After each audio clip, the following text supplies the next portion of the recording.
If I think about the truly great champions in boxing history, a couple say like Muhammad Ali or Carlos Monzon, one of the lesser known reasons, or maybe you could say subconscious reasons why they were such great champions, world champions, was because they fought in many different places in the world. They were globetrotters. They gave themselves as world champions to different parts of the world. They weren't afraid of giving up home advantage.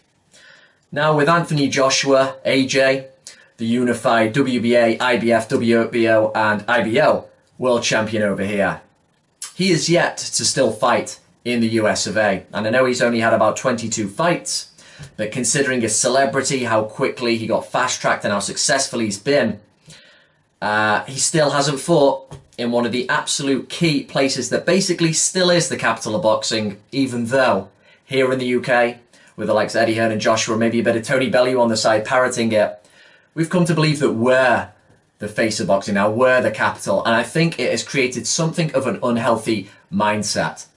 Fighting in the US, in Madison Square Garden, in Caesars Palace, at the MGM, should be a massive ambition of any fighter. It's something AJ's yet to do, but in what I heard him say last in an interview was just, well, you know, we hold all the cards here, you can come over here.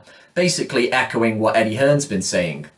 But I don't really like that bullying mentality. It's unrealistic. It doesn't pay attention to the massive market over there. It doesn't acknowledge the fact that, yeah, Eddie Hearn may have taken the mick out of Deontay Wilder, that not many people know him over there, but not many people know Anthony Joshua either. And if he's supposed to be the #1 guy, he should be well known over a lot of the places. And the way you do that is by fighting in the States at some point. He should have done it at least a couple of times by now for my money.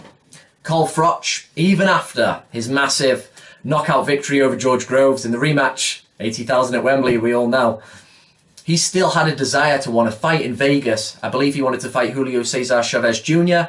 It didn't come off, but it was just something else he wanted to do, which is any world champion, you're going to want to fight in Vegas at some point. As I say, it's a bit of a closed mindset. It's unrealistic. And I think Kugan Cassius, who's the main guy behind IFL, he was talking to Bellew recently. He was getting prepared for Alexander Usyk, as we know. But they were talking about that aspect, and Bellew was saying, as he said before, well, AJ runs this. He's the face of boxing. But then Kugan Cassius said, well, what about Canelo? And it created a bit of doubt there for Bellew, because Canelo has been groomed for longer than AJ. He's been fighting at a higher level. He's massive in Mexico. I know he's disliked by a lot of people, but he's also huge there. He'll be definitely known more by Americans than AJ will.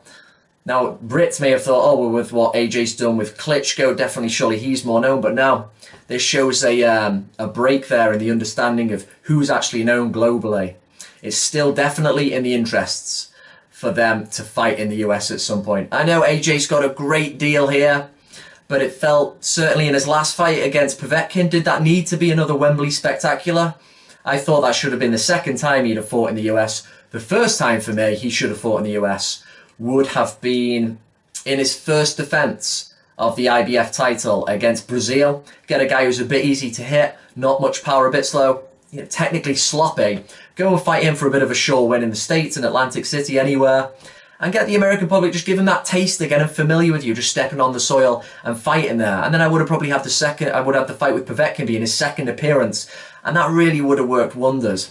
No, AJ's pockets are, you know, nicely filled. We all know that. We know they got a nice deal on the go. But world champion, you know, and America, despite what's going on here, despite how good Britain is, despite how many world champions we've had, it's the cradle of boxing. We revived it here. We're always going to have that badge of honour.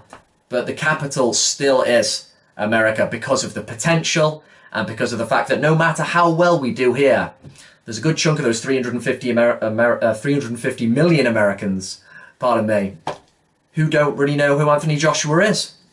And the best way to cure that, surprise, surprise, is to fight in the US. Now, if the way to cure this and for AJ to actually go and fight in the US and AJ to let him off the leash, if it's going to take Deontay Wilder, for instance, to knock him out at Wembley, and then he was to go over and pursue a rematch there, if that's what it's going to take, then I'm all for it, because there is massive potential there. Surely AJ as a champion and as a world-class fighter has got a desire to want to fight in the US. Surely anyone has.